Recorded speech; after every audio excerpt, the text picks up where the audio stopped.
ដើម្បីទៅរកការងារធ្វើណាបងទៅចោអូនតែថែសាខ្លួនផងឬអត់ចាបង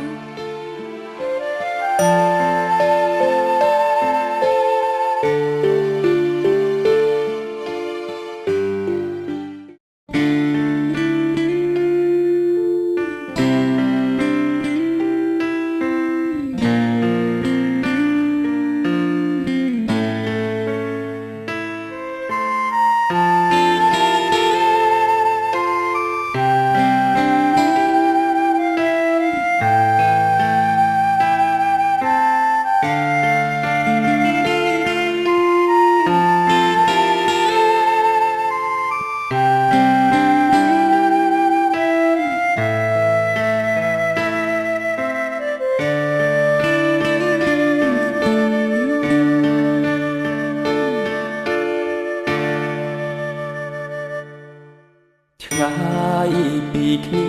ម្ដេចក្ដីហារតី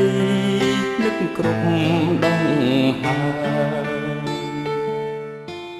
នឹកពុំងាដែលជាមនុស្សឆ្នើសូបិនជ្រួលជ្រើចង់ជួបគ្រប់គ្រា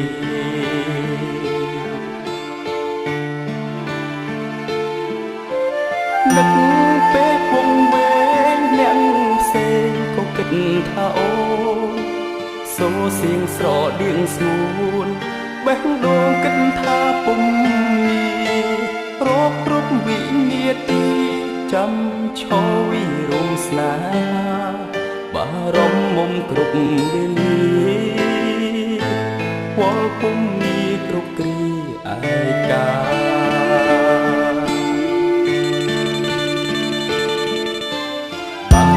អានរឿងលេសាតាមទូរស័ព្ទទៅថ្លៃឲ្យយឺតកាដូឆ្នាំថ្មីថ្លៃដរឬនៅជី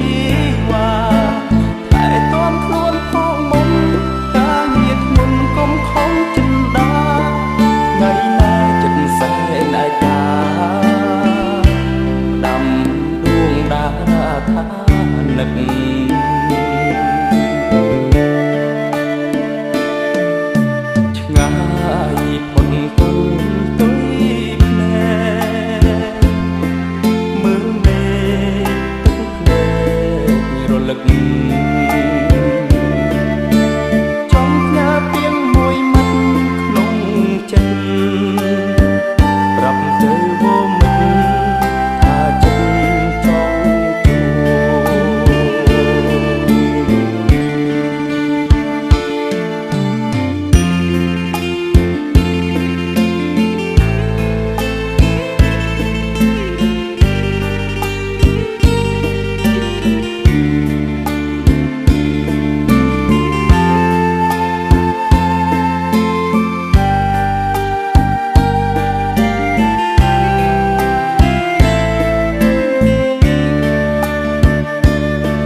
នឹក